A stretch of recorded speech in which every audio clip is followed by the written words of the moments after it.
This episode of the Miss Spots podcast is brought to you by Amazon Prime, the amazing service from Amazon that allows you to get free 2-day shipping on nearly every item available on their website, plus access to Amazon Prime Music and Prime Video service with tons of movies and TV shows, including the acclaimed original series Transparent starring Jeffrey Tambor.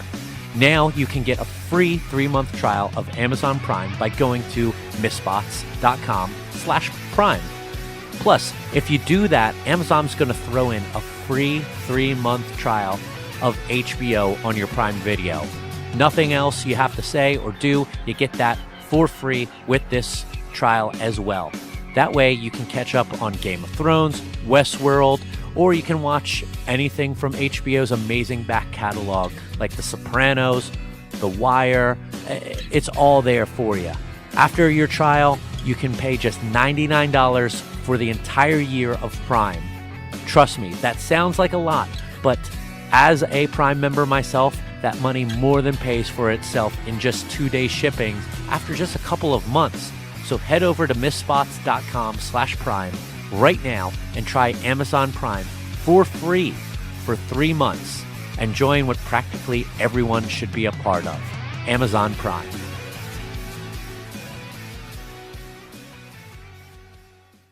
Ladies and gentlemen, it's the season!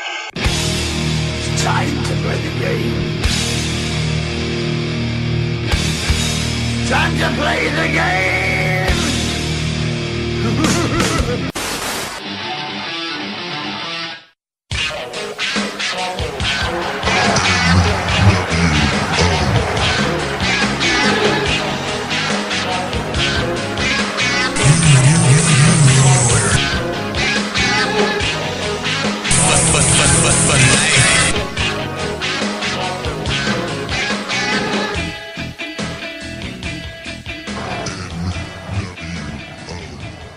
Welcome back to the Miss Spots podcast on missspots.com, iTunes, Stitcher Radio, TuneIn, and Geek Life Radio. My name is Mike, and with me, as always, is the Jason Jordan to my Kurt Angle. Here's Kevin. I was thinking we could just nix this whole podcast idea and just go outside and have a catch, Dad. I think that could work. That'd be a nice thing. You'd rather that than a match with Samoa Joe? Yes, me personally, yes, I would rather that than a match with Samoa Joe.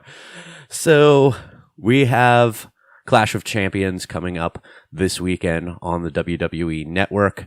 The last pay-per-view of 2017. It's a Smackdown specific one, so we're going to get into our previews and predictions for that a little bit later, but we do have Monday Night Raw and the go-home show of Smackdown to get into here. So how about, Kevin, you kick us off into Raw? Yeah, and speaking of Samoa Joe, you just mentioned, Samoa Joe started Raw, and is it just me or Samoa Joe on fire whenever he's actually featured on TV? Yes, that is the correct answer. This was one of those lovely promos that did not feel scripted in any way, that felt genuine. You know, another thing that you recognize on guys who, and this just might be because Joe's a professional, been doing it for a long time, but there are certain guys that stand in the ring, staring down the hard camera with the microphone right in front of their face and just recite lines, right? Samoa Joe walked back and forth throughout the ring like a caged animal and felt like he wasn't tethered to one spot trying to deliver perfect lines and perfect dictation. And that's something that I believe just comes across as the genuine nature of the promo. Rock did that. Austin did that. If you think about it, you see a lot of Seth Rollins promos from a year and a half ago, him just standing in one spot, kind of staring down that hard camera. And I think it speaks volumes to, first of all, the guy's his comfortability in the ring there and his professionalism, but also when it seems like they're genuine words coming out of him, the body language is even better. Oh, absolutely.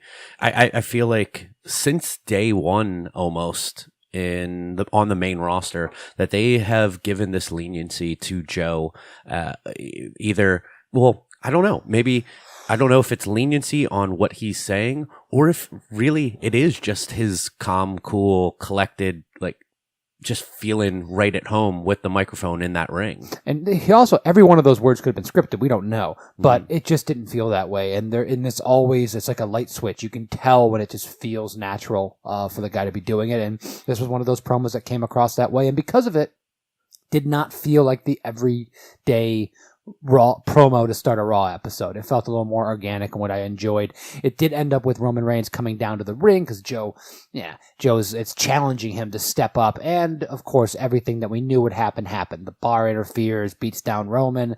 The rest of the Shield comes down. They end up getting overwhelmed by the numbers, yada, yada, yada. They leave them laying. You mentioned something very good in your tweeting on Monday, which was, wait, all these matches, which was, I believe, Samoa Joe versus Dean, Seth versus was it? No, Sheamus. Yeah, against Sheamus. And Cesaro versus Roman Reigns. Plus Braun versus Kane. All those matches were announced before the Brawl went on the air. Yeah, which is. We never see that. It's always Kurt's doing his job. Yeah, it's always haphazard booking. So we saw all these matches as going to happen. So we knew these guys were going to get into a confrontation, and it's just kind of. But we didn't need this inciting incident to book these 3 matches, and I thought there was something charming in that because they acted like they actually had a wrestling show and they had 3 hours booked and weren't doing it all on the fly, which I always appreciate. It's another way to not just kind of easily break that fourth wall. The first match we get of the evening is Bayley and Mickey versus Mandy Rose and Paige. If you look at the pop that Paige got when her music hit and she returned after over a year hiatus from the company, and now the apathy that group is brings forth from the crowd when they show up. Maybe that should be their team name, Apathy instead of Absolution. Am I wrong on this? No one gives a damn. They're not booing them. They're not cheering them. They just don't care. And it's just this is flat. This entire thing is flat. This was one of those. Even Paige's promo work doesn't seem to be getting the reactions that I believe they're intending to get. Yeah, I think the thing with Paige is really weird. When she first showed up, she was kind of a revelation, and her work in NXT, and that's kind of the anti-diva. And then they pitched her as this underdog babyface, and then she became the crazy broad. And I think she still has too much of that kind of crazy. It seems forced. So much of her personality just seems forced, and I'm getting that it's coming through to me. And with Mandy Rose and Sonya Deville kind of not being well known and not really, Mandy Rose isn't even tasked to work a proper match right now. Mm-hmm. So there's some real holes in this to me. And I mentioned it last week, and once again we got 2 segments out of them, and this promo wasn't great. We had interference lead to a win for the heels. Okay, that's fine. But I'm just not overall pleased with where this angle's going. Speaking about Paige's speaking, you're right. There is a sort of robotic sound to the things that she's saying, almost as if she doesn't believe in what she is saying. And that makes it even harder to believe that she should be with those girls or that those girls would be with her. Paige is more effective when she's screaming during matches. Yeah.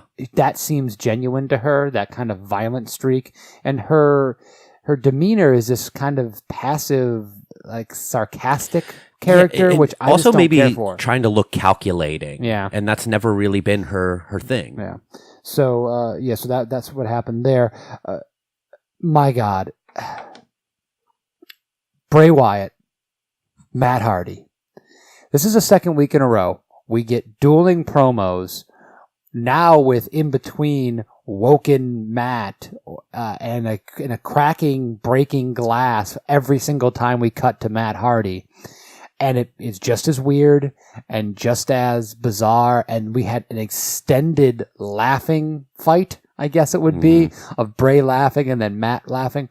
What are they trying to get across here? Is it as you had assumed that Matt was like cutting into a Bray promo? I do think with this one, last week, I thought there was some of that, and there was also, though, that someone else edited it together with just two different promos overlapping, that there was no, they weren't breaking the fourth wall. It was just, it was what it was. But the fact that Matt sort of responded to Bray's comment about the golden calf with going moo and then working that into the next thing that he said, it was like, okay, so he's responding to Bray. But Bray had one or two things where he was responding to what Matt said. So it's not that. It's a dueling promo from different areas. I have no idea what to do with this. I think I said last week, a lot of people that really are into this broken character, I think, are into it ironically. And I think that if you go and watch those matches and some of the things they did, they're horrible. They're campy, but they're horrible. The final deletion was unwatchable to me. It was just bad. It was a curiosity. I have no idea where this is going. I feel like I'm repeating myself from last week. I probably am, but it's interesting. But Matt Hardy just maniacally laughing in a bizarre manner on screen for extended periods of time.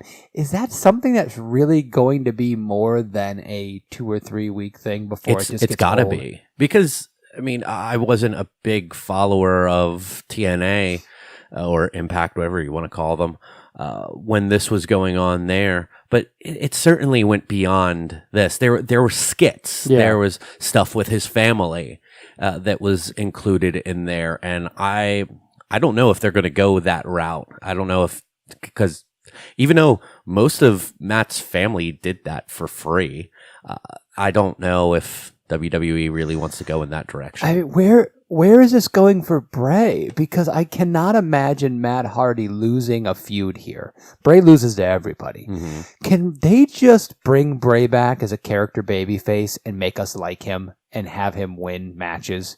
Can they just let Matt delete him and then he can just show up on SmackDown one day and just be great? Can we just have that happen? Maybe that's a plan. Come on. You think that's a plan? After all this time, you think first of all, you think they have a plan? And second of all, you think that's the one? After it would be smart. It's a way out to delete him. Listen, it's a curiosity. Fine. I guess I'm intrigued. What I'm not intrigued by is Enzo and Nia Jax. We touched on this last week. We hoped, and even though we don't believe in God, prayed. Still, that's how much I cared about this. I prayed that we would not have Nia and Enzo continue to pursue a relationship. We got multiple backstage segments with Enzo where he is mentioning Nia Jax and running into Nia Jax and them overtly flirting with one another. The parts with Drew Gulak talking and working with Enzo are vastly more interesting as a couple and as a pair than Nia Jax and Enzo ever will be. Agree or disagree? Agree. Now, Drew Gulak and Enzo are actually pretty charming together, mostly because Drew Gulak is awesome and Enzo we all want to hate. So, more of that, less of the Nia Jax love fest with Enzo Amore. Finn Balor is apparently still a thing. And he is fighting for the second week in a row a Miz Taraj member. And this time it was being Curtis Axel.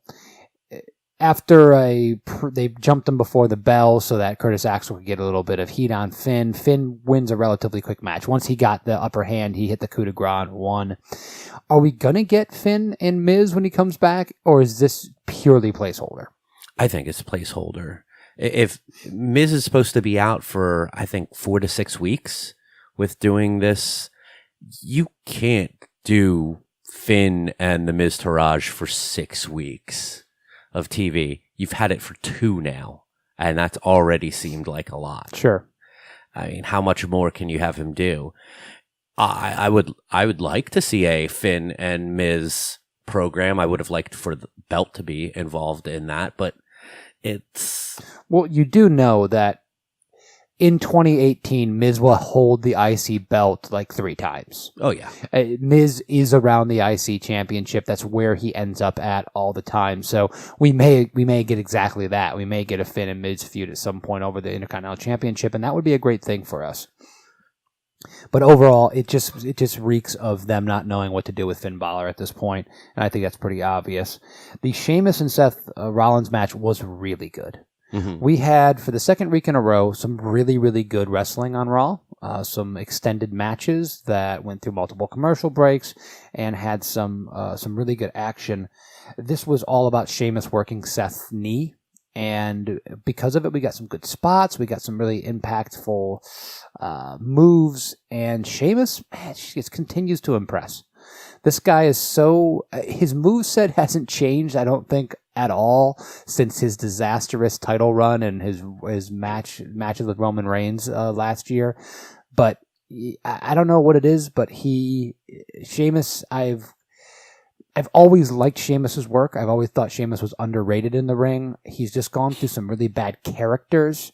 Right now, as just a kind of bruising machine, man, is he good. Yeah. And, it's a shame seeing this when you've heard the words about his health issues recently, right? I have, yeah. Yeah, with the spinal stenosis, which was the thing that shortened Austin and Edge's careers. And, I mean, Sheamus is, I think, 40 years old or 39. He's right around there. So he's no spring chicken.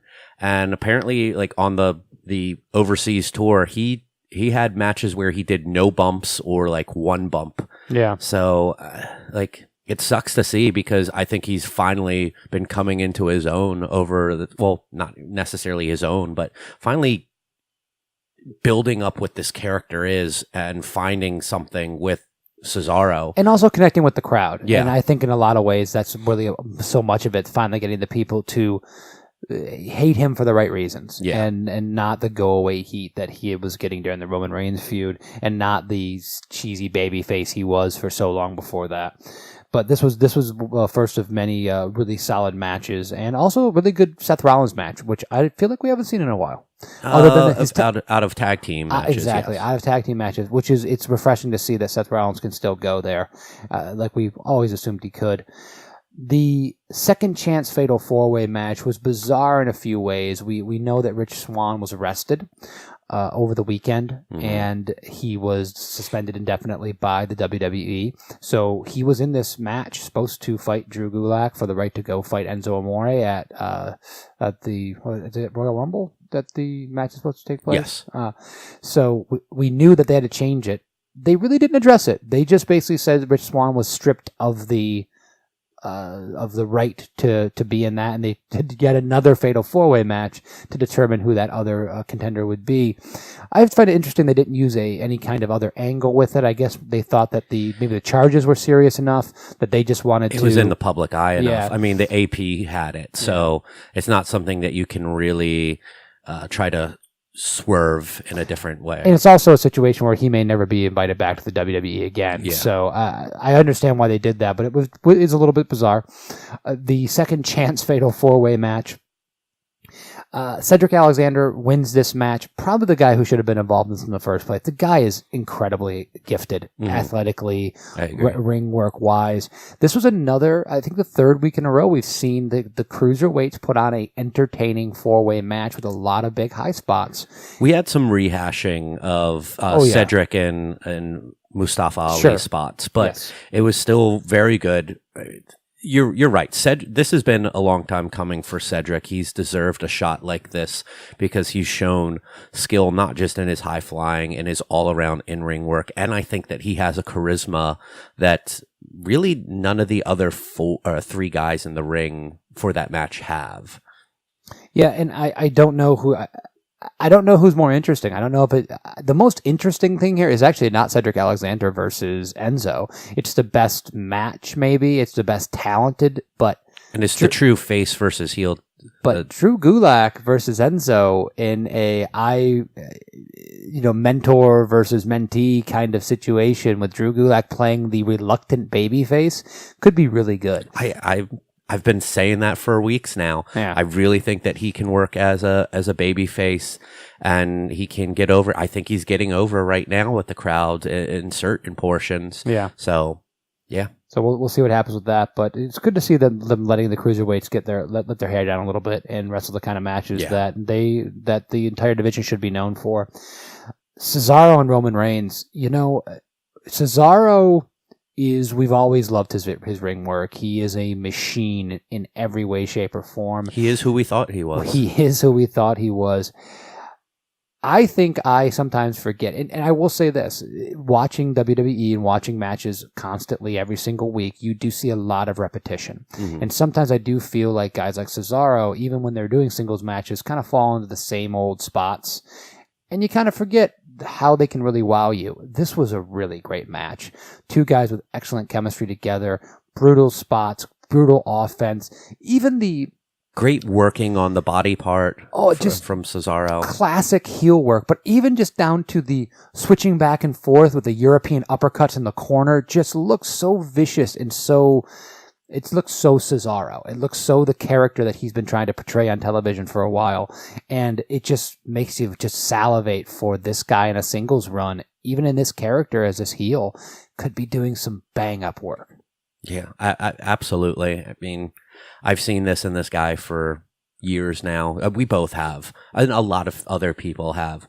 It's just, I don't know what else it takes for the brass to see that in him and fully go all in on a singles run for him. But, I mean, it's hard to as well when you have a very successful tag team that he's a part of right now. It is, and I will say another thing about this. Roman Reigns was in this match too, and he did a hell of a job. Oh, yes. He sold his arm. I did read some criticisms of the fact that he sold his arm the whole time, then did his deadlift sit-down power bomb, and then delivered the spear with the same shoulder of the hurt arm. And although the spear looked weaker, I don't know if that was by purpose, but I kind of dug that it didn't look like he could put his all into it because it was a grueling match. I think he did a great job. I thought Roman looked, I don't want to say it wasn't weak. Roman looked vulnerable here. Mm-hmm. And Cesaro is the kind of guy that can make Roman Reigns look vulnerable. It usually takes a guy like Brock Lesnar or Braun Strowman to do that. Most of the other time, thinking of Roman as an underdog is ridiculous because he's a powerhouse and booked so strongly. But because of the way they worked this match, I felt myself rooting for Roman Reigns because he was the one that needed to come back from adversity. And that's a hard thing for you to do when I am so on the fence on Roman Reigns as a character. So I just think overall this was a really, really well-worked match. Absolutely was. Yeah. And much prop to both of those guys. The Asuka-Alicia Fox match does not happen. Instead, we get Absolution again, or as we're now calling them, Apathy. We get Apathy to come out and finally attack Asuka. We've gotten 2 weeks in a row. They've had their second segment, so we'd have paint by numbers. First week, first segment, they have some kind of match or beatdown. Then second segment, they confront Asuka, let her go. 2 weeks in a row, we get that. This week, we get a match, and then they confront Asuka. This time, they jump her. She holds her own for a second, but the entire women's locker room empties out and saves Asuka and beats down and runs off. Apathy. I like this. So now we are to believe that Alexa Bliss and Sasha Banks, they're friends, and Alexa Bliss and Nia Jax and Asuka, they're all friends. They all get together and they all hang out and they're all buddies. Yeah, it's a little strange to see all of those women coming out and helping, and we got pretty much the same thing happening on Smackdown too, which we'll get into in a little bit. But it's looking like that this is all the build up to a whole Royal Rumble thing for the women. But yeah, go ahead. What were we talking about earlier today? When we have a Royal Rumble for the men, which we've been having for 30 years now, we've never had to have 15 people all in a feud together. We just have them all wanting to have one goal, which is usually, almost always, the opportunity to fight the world champion. we can do the same thing with the women. We don't have to have every single person involved in a feud. This is exactly what they keep doing back, and their old hat is going back to having all the women are all in the same storyline. And that's why no one can stand out. That's why we still have the same few people. And even if you look at it, Charlotte's 2017 has been weak. Yeah. She went from being just gangbusters in 2016 to being kind of there in 2017. Becky Lynch, same thing. Sasha Banks, same thing. Bailey, the four horsewomen. Yeah, the four horsewomen that started this whole revolution have been pretty pedestrian in 2017. Now you might say, well, Bailey, all of them, or a bunch of them, were involved in the WrestleMania Women's Championship match. Granted, that's true. But since that point, where have they been? And not only that, where has Bailey actually been? How has she been booked? Charlotte's babyface turn has been lukewarm at best. So, and they're not getting any character development with the new people because they have too many bodies. Okay, anyway, let's move on from that. But this just is not. This is not something to sink your teeth into. This is a filler. Mm-hmm.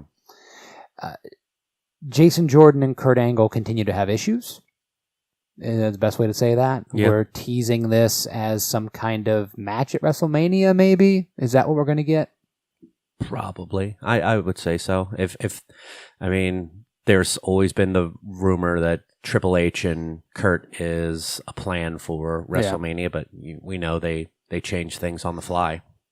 Listen, I'm a fan of Jason Jordan heel, cocky, really good looking, incredibly well built wrestling machine. I think it could work. Yeah. So I'm happy if they're going with the flow on that. Dean Ambrose and Samoa Joe. Jason Jordan this time watching from the stage, as Samoa Joe did the week before. Jordan gets involved and costs Dean the match at some point here. This was not as long and as drawn out and as good as the other two Shield matches earlier on the night. But Samoa Joe is very, very good, and he did his part in there. Dean did his part, and this was just to push. This is to keep Jordan, I guess, around this feud and just keep him in the conversation, continue his slow burn heel turn. Yeah, there's probably going to be a hot shot from Joe over to Jordan at some point. So it's probably just keeping that warm in our minds. Yeah. Dana Brooke is the newest member of Titus Worldwide. I believe her title is Head of Research and Development. Yes, and Statistics. Are you excited by this, Mike? Nope. So Dana Brooke, wow. Okay. Well, it worked so well for Akira Tozawa. Here's why I'm not excited about this. It has nothing to do with the fact. Well, not the fact. It has nothing to do with Dana Brooke or Titus or Apollo Crews. It's that they're not going to go anywhere with this. No. WWE's not. This is going to be an afterthought within a couple weeks, and it's just going to be dropped. So why should I feel any type of joy over what could come of this when we know that they're probably not going to have anything come of this? How did that whole Kurt Hawkins losing streak work out? 2 weeks? 3 weeks? I don't even think it was 2. Wasn't it just 1 week they put the graphic up? Oh, yeah, and then the next week I think he got beaten up before the match even started. Right. That's what happens with these. They forget about this and they never develop any of these characters anymore. So yeah, I'm right there with you on that. And then we had the main event: Braun Strowman versus Kane. This is the match I think nobody wanted. I think this is a feud that no one's really interested in. Trying to push Kane, a near 50-year-old man that is so worn down and beat up that he doesn't move very well anymore. And a guy, more importantly, who has been booked like a joke for 4 years. Mm-hmm. Easy, right? As the monster and someone that can stand toe-to-toe with Braun Strowman is just hilarious in every way, shape, or form. We were thinking we were going to get, when they announced this match, that we were going to get the blow-off of this feud here on a Raw, which kind of makes sense for this feud. It doesn't really deserve a big pay-per-view. But then we hear the stipulation that the winner of this is going to be the number one contender for Brock Lesnar at Royal Rumble, because Finn Balor, not over enough to be involved in that match. Kane, apparently over enough. So we actually get that as a stipulation, meaning that there's no way we're going to get a clean finish off of this because they're not going to put... No, they booked themselves into a corner here. So what they do, we go a few minutes before a double DQ, or I'm sorry, double count out, I should say. And then we have a continued fight brawl between these two, ends up with Kane being power slammed through a table. We know we're now going to get a triple threat match at Royal Rumble. That way Kane can take the loss and Braun will still look strong and Brock gets a chance to show up on a pay-per-view and get a win on his way to Roman Reigns. This is so paint by numbers. This is not exciting.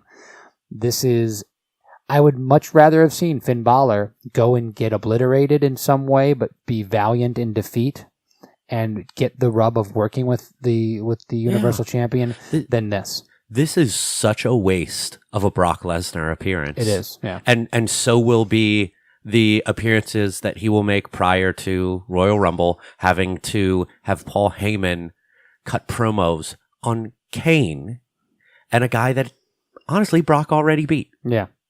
So this is a little disappointing, and this is all going into the fact that I still think the way they're using Braun Strowman is strong. I think Braun Strowman has been the biggest success of 2017, and he could be doing better right now. I was fine with the Kane Braun Strowman thing for a short period. It's drawn out way too long. Braun, quite frankly, should have squashed him like a bug and moved on to something different. And this protracting this out just reeks of them not knowing what the hell they're doing tomorrow. Yeah, so that does it for Monday Night Raw, and this leads us into Smackdown Live, which will be the go-home show to Clash of Champions for this Sunday. The show starts off with Kevin Owens and Sami Zayn in the backstage handing out flyers for the Yep movement, and they're wearing Yep t-shirts, which are just Daniel Bryan yes t-shirts with P's pasted over the S's. Which is great. They're trying to gain support behind them. AJ comes out and talks with the crowd a little bit about his match with Jinder. The Sings are out, and they bring up Jinder kicking their ass from a couple weeks ago. They talk trash about Jinder and ask AJ if they can be in his corner for the match at Clash of Champions. Jinder ends up coming out.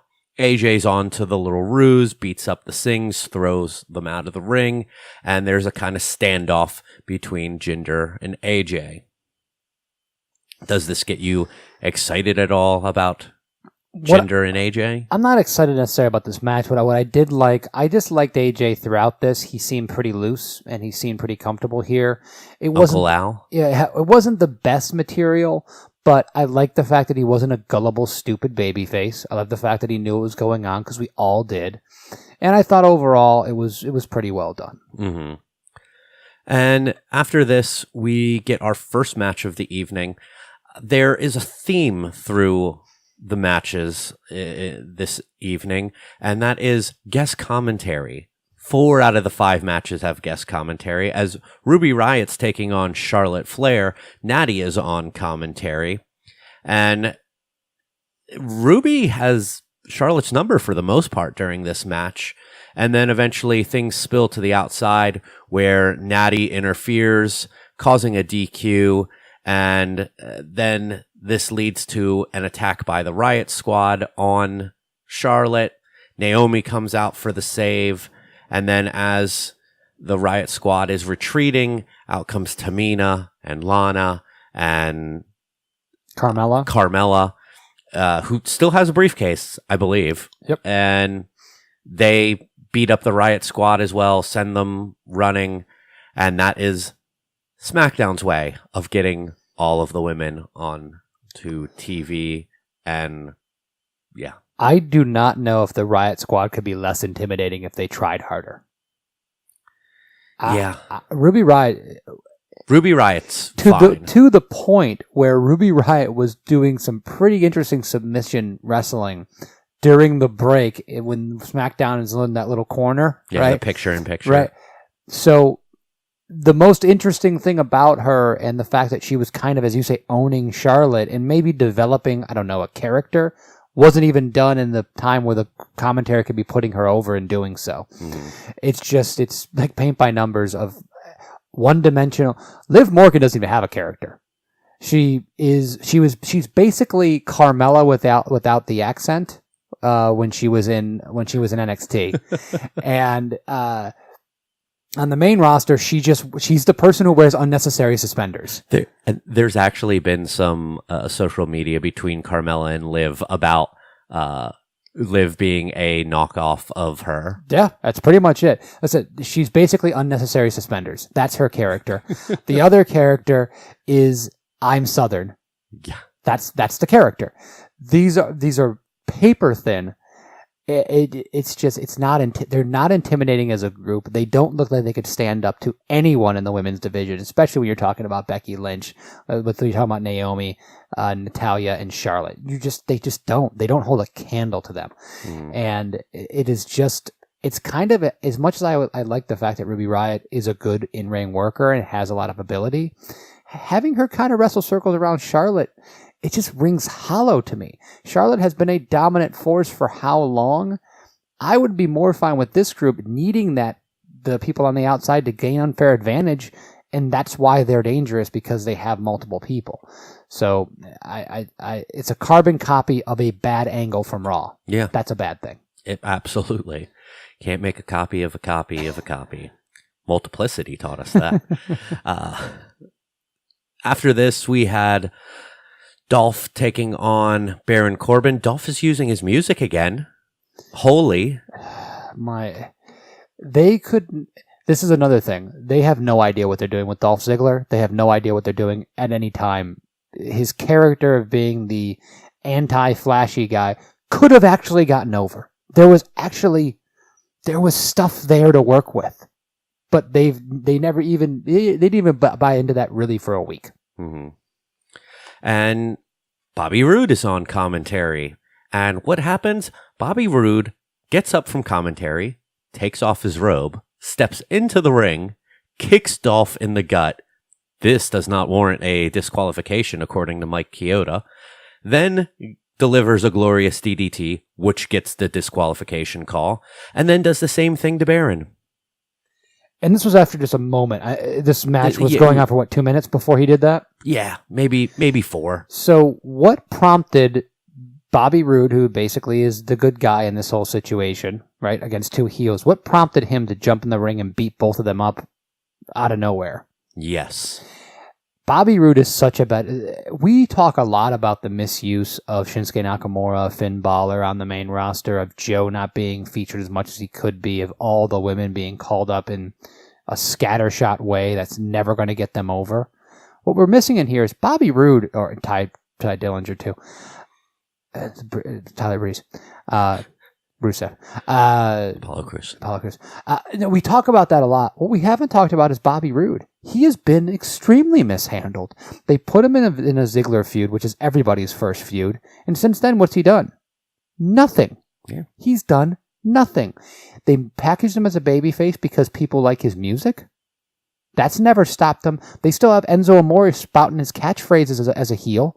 You're telling me he couldn't be a heel and be glorious at the same time? He's a better heel. He's more interesting as a heel. He's a paper-thin babyface when it comes to it, and evidenced by what just happened on SmackDown. Mm-hmm. He's going nowhere. Yeah. And that makes a match that we're not really looking all that forward to. I think this match could be really good. It probably will be, but it's just been built so poorly to where the match is going to have to reel me in at some point during it, and that's not the way that a match should be booked. As of now, as of SmackDown, there's not a single likable person in this match. Yeah. Who am I supposed to root for? Yeah. The guy who jumped the other two guys from behind? Am I supposed to root for Dolph Ziggler that hates me and doesn't believe in flashy entrance music but still does his own thing now again? Mm-hmm. Or Baron Corbin, who might be the most smarmy asshole in the history of professional wrestling? Who am I supposed to like? I don't know. After this, we had the Bludgeon Brothers taking on another set of jobbers. These guys actually from Chikara, at least alums of Chikara Pro Wrestling. And one, it was actually an alum of WWE. Colin Delaney spent about a year in ECW, the reincarnation of ECW, as pretty much a guy who was getting constantly beaten up and had like new bandages on him every week for a little while. They do their thing. One guy screams while taking in a the very power high-pitched bomb. way, yes. Yeah, it was pretty funny. But Bludgeon Brothers win, and to rope this in with, we got a little bit of a Fashion Files thing, but they told us that the whole thing is available on WWE.com. The Fashion Police are going to take on the Bludgeon Brothers at Clash of Champions. I'm glad they're finally doing this, because they were supposed to be building that they were the ones that killed the horse or whatever. I can't even remember anymore. Something about kidnapping them too. Destroyed their office. Yeah, there was things happening and they never paid it off. So now are they saying that that was the Bludgeon Brothers all along? And just to kind of be straight here, the Bludgeon Brothers are two dangerous dudes that wield sledgehammers and really hate cameras. That's what's going on with them. They destroy enhancement talent. But before all that, they wrecked Breezango's office. That was their big thing. Yeah. That's probably why they never paid this off that way, because it seems really absurd. And they're kind of just going, okay, let's just do this now and get this over with. I do like that the Bludgeon Brothers will be going against Breezango and a team on the main roster other than the Hype Bros that actually we care about. So having them beat them will be it would be sad for some of us who are big fans of them, and that's what they're supposed to be doing as heels. I also like the fact that Breezango will be wrestling. Yes, because they're wrestlers. That I like. Mm-hmm. Yeah, I'm looking forward to it. Bludgeon Brothers will most likely win, but you know what? It's what's best for their characters. We'll talk about that later. KO and Sammy are out, and they talk up their Yep movement, and they plea for other wrestlers to come out and join them. Daniel Bryan comes out, says that this is nothing like the Yes movement. The Yes movement was about the fans and not about himself.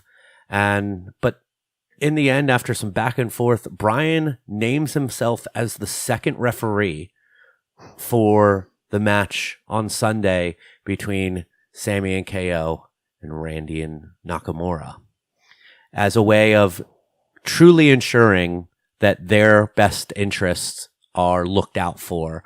Not that he doesn't trust Shane, but he absolutely wants Sammy and KO to not have any excuses for if they lose.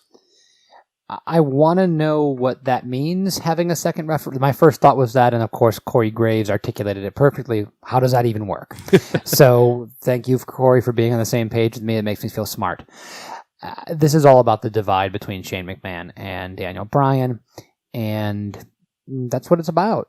I like the interactions. I think that there's so much charisma with Sammy and Kevin.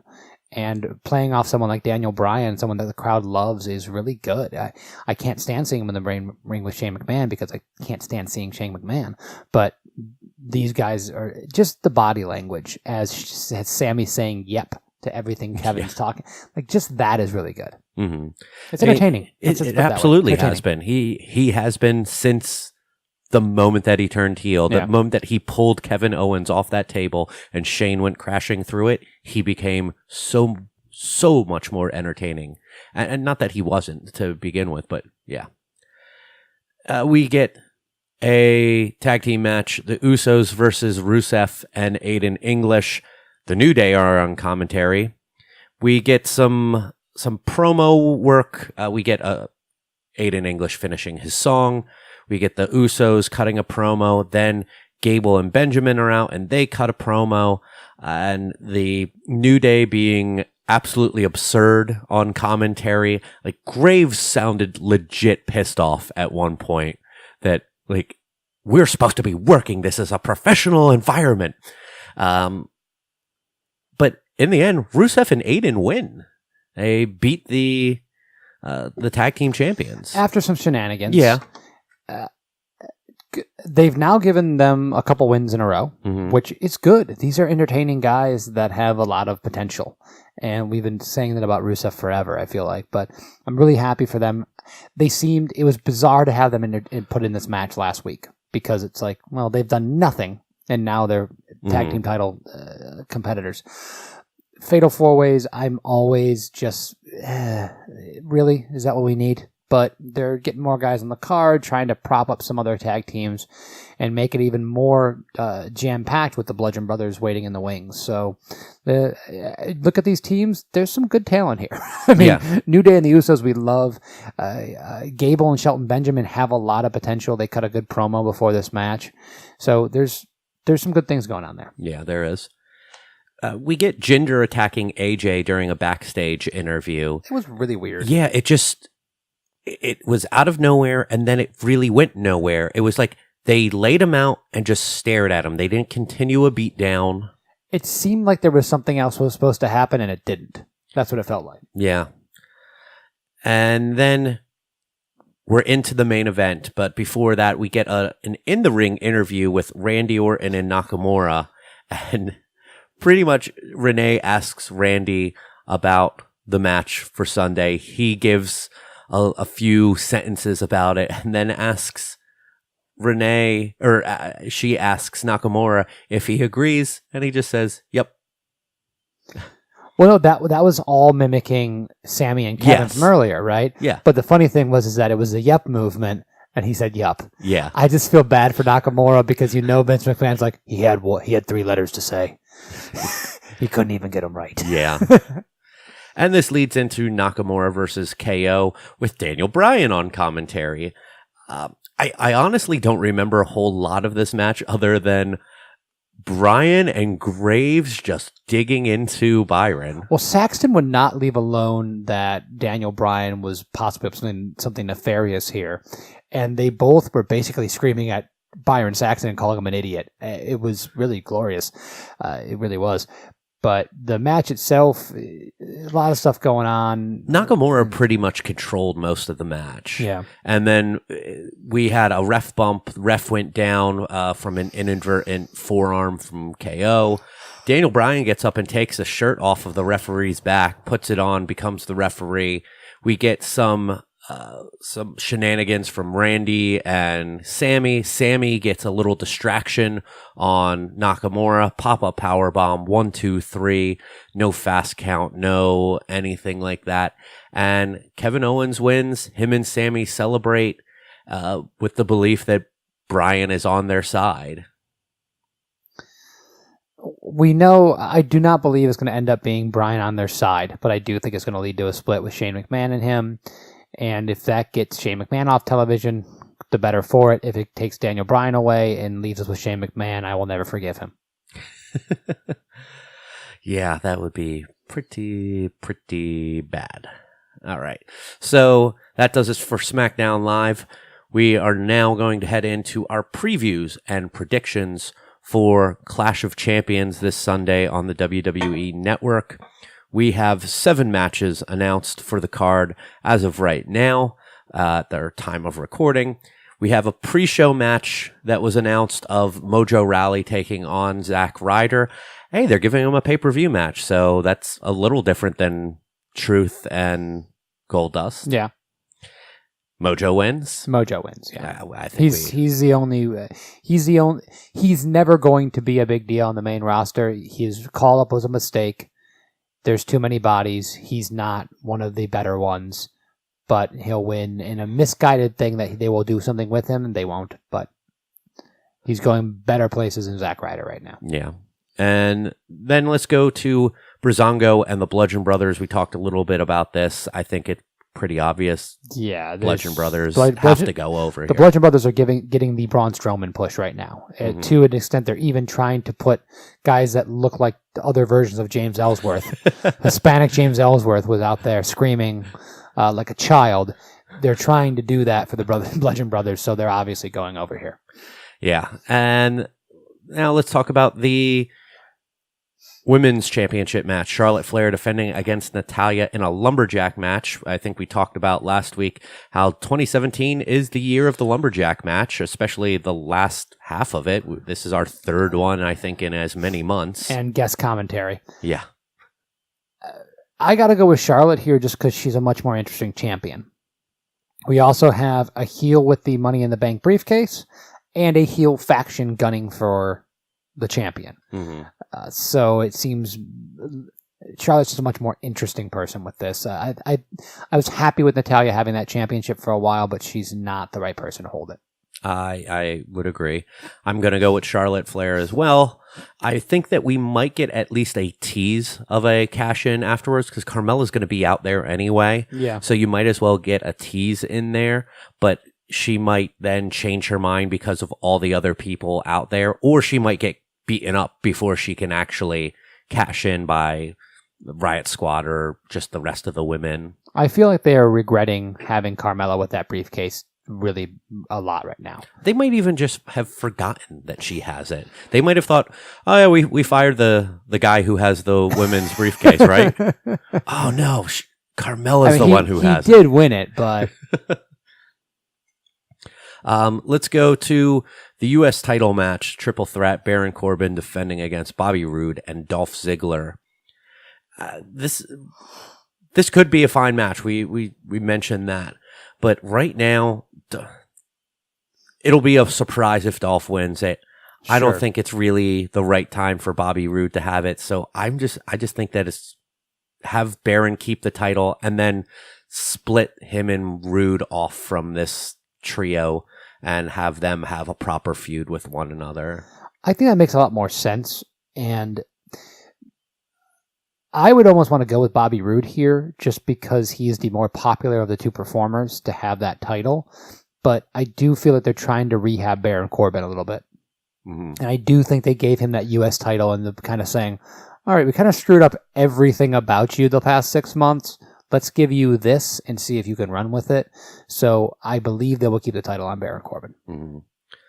The tag team championship being defended in a fatal four-way. The Usos taking on the New Day, Shelton Benjamin and Chad Gable, and Rusev and Aiden English. What do you got here? I think that the Usos retain here. We've said it time and time again. The New Day don't need those titles. And I don't think that they want to hotshot those onto either one of the other teams at this point in time.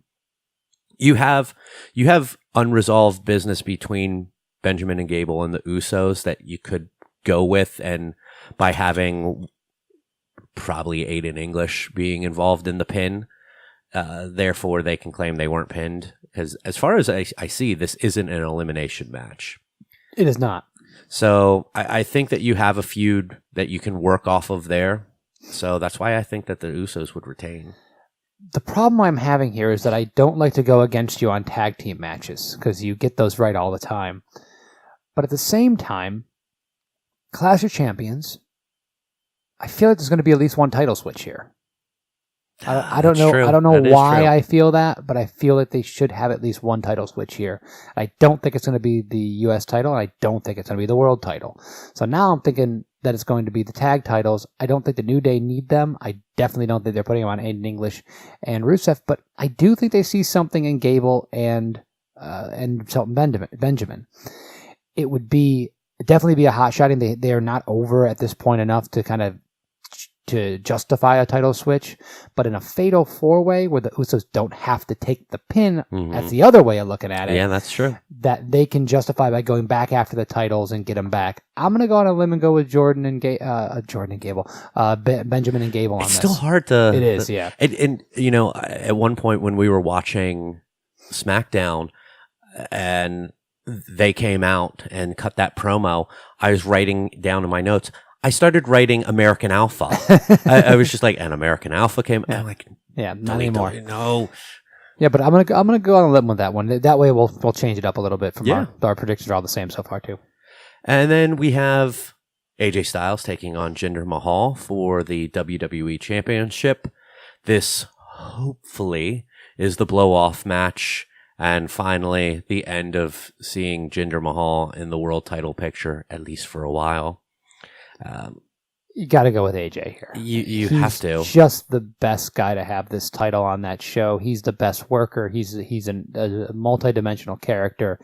AJ is a world-class professional wrestler, and he should have that title. And Jinder Mahal is a failed experiment. Triple H buried him in India. Yeah, I was going to say, with the fact that happened, then there's no reason that he should win this year. No. So, yeah, I mean, AJ's got this, but you know what? I think you're probably going to go with AJ as well. Yeah. So, who's AJ's next feud? I mean, who's he going up against? Who's the next contender? I don't know. He's going to have someone for Royal Rumble on a relatively short turnaround. Looking at the rest of the card to see who's on there that could maybe be hot shotted off. I don't really see any real contenders. If Bobby Roode turns heel, he could be a hell of a foil. He could, yeah. But I mean, they'd have to be a very quick turnaround for that to happen, and really flip the switch on him as a character. Corbin's got a championship. He could lose the title and go off after the world championship, but that would also seem kind of like a stretch at this point with the way that they booked him recently. Exactly, and we just had Baron and AJ feuding over the U.S. championship. title. Yeah, exactly. So that wouldn't make a lot of sense. Dolph just doesn't make sense. It doesn't make any sense here. Rusev is in a tag team now. Rusev would be a great person to go after that title, I think, if they were to put the push behind him. Randy and Nakamura are baby faces. Yeah. KO and Sammy, one of those two guys. We've already seen KO and AJ fight. There's going to still be unresolved business with Shane after that. You just know. It just feels like that SmackDown roster is so thin, but I also feel that they're not even utilizing half the guys they have. Is it possible that both things could be at the same time? Yeah. You know what I mean? It's Schrodinger's cat. Yeah. I mean, Ty Dillinger's still around. Maybe he can be a heel and go after that title. And then lastly, we have the tag team match, Randy Orton and Nakamura taking on KO and Sami Zayn. Shane and Daniel Bryan will both be special guest referees, and if the team of Kevin and Sami lose, they will be fired from all of WWE. Let's forget how stupid that is. I'm having a hard time. Let's forget how dumb that is. Then they're two separate companies that are competing against each other, and the other guys wouldn't want to hire them. Let's just pretend that's not really dumb. Did you pick this match as being the main event, or was it organized as the main event on the rundown? I picked it. Okay. You just picked it because Shane McMahon's involved? Yes. Okay. It's gotta be. Yeah, unfortunately, you're probably right. You gotta think, with the stipulation being what it is, that KO and Sami are winning this match. It's really how they're going to win this match. You know Shane and Daniel Bryan are going to come to some kind of problems that are going to come to a head in the weeks after it, so you got to go KO and Sami. Yeah, that's the only thing that makes sense. I mean, it is mostly because of this dumb stipulation that you know what the outcome is going to be. Now, you could also they could take the pinfall and Daniel Bryan could bring them back. And that would be because Shane does something that he deems wrong. John Cena has been fired before and was back in 2 weeks. But so there's their other way of doing it where they have a confrontation that doesn't come to a head at the pay-per-view. It comes to a head weeks afterwards when he brings them back into the fold somehow because he didn't feel like they got a fair shake because Shane did something dumb Shane did put something that Shane would do. So we could get that, but yeah, I think it's safe to say Sami and KO. I don't think that they have that much foresight. Mm-hmm. So that does it for our preview and predictions for Clash of Champions. What match are you looking forward to on this, if any? You know, I feel like the tag team title match is going to be fun because you've got a lot of good guys in there that can do some. Really, if you look all over the ring, you've got a lot of. Yeah. Aiden English is the worst in-ring worker out of the 8 guys involved there, and he's not a bad in-ring worker. He's not a bad hand, right? So you've got a lot of really talented guys. I think they'll have some creative spots. I think it'll be a fun match, but I'm going to surprise you here. I am really excited to see AJ go against Jinder. Really? Because I want to see a good Jinder Mahal match. And I think if there's one guy that's going to pull a good match out of Jinder Mahal and actually make him look good, it's going to be AJ Styles. And I was one of the guys early on that thought that this Jinder experiment was a good thing, not because of the pandering to the Indian market, but because I like the idea of taking a guy and putting the rocket boots on him and seeing what could be done. They booked him horrendously. They booked him as a racist stereotype. It was childish. It was stupid. It was poorly done. It was Randy Orton involved, which is in a lackluster way, which is never good. This, to me, is going to be it could be one of those things where Jinder has the best match of his career and actually looks like he's impressive, and then you realize, oh, this could have been done so much better. Yeah. Thankfully, it's not going to go forward because we know they would never be able to sustain that because you can't wrestle AJ Styles every night. But I wouldn't be surprised that this is a sleeper, really good match. Okay. Yeah. I mean, I'm with you on the tag team title match, and I would love to be pleasantly surprised by what you're hoping for. Anything else that you want to add to this episode? No, we're going to do our rundown of our awards in 2 weeks, right? Yeah. So we'll have the breakdown of the pay-per-view next week, and then the following week we'll do our the Miss Spots Awards, which are really the most prestigious awards in the professional wrestling business. Absolutely. Eat your heart out, Pro Wrestling Observer. Yeah, we'll do that, and then the first show of the new year, we'll have our predictions for 2018. And more importantly, the rundown of our last year's predictions, which are almost assuredly to be none of them being right whatsoever. Probably. I don't even remember I remember one prediction I made. Roman Reigns will not turn heel. Yeah. I got that one right. Yeah. I got one in the bag. Good job. But make sure that you guys check us out on all of our social media networks. You can follow us on Twitter and Instagram at MissSpots. We're always live tweeting along to Raw and SmackDown Live, as well as the pay-per-views like this Sunday. You can like us on Facebook, facebook.com/MissSpots. You can subscribe to this podcast in one of many different fashions, such as listening to it on our website, MissSpotsPodcast.com, or simply MissSpots.com. You can also get us on iTunes, Stitcher Radio, TuneIn, Google Play Music, Overcast, Podcast Addict, pretty much any service that has podcast streaming and allows you to subscribe to them. You can do so on those services. Subscribe so you can get brand new episodes delivered to your device of choice each and every Thursday. You can also listen to us every Friday night on Geek Life Radio at 8 p.m. Eastern, 7 p.m. Central on geekliferadio.com. For Kevin, my name is Mike. We'll see you on Sunday on Twitter for Clash of Champions, and then otherwise we'll catch you right back here on the podcast next week for our review. Good night. Good wrestling.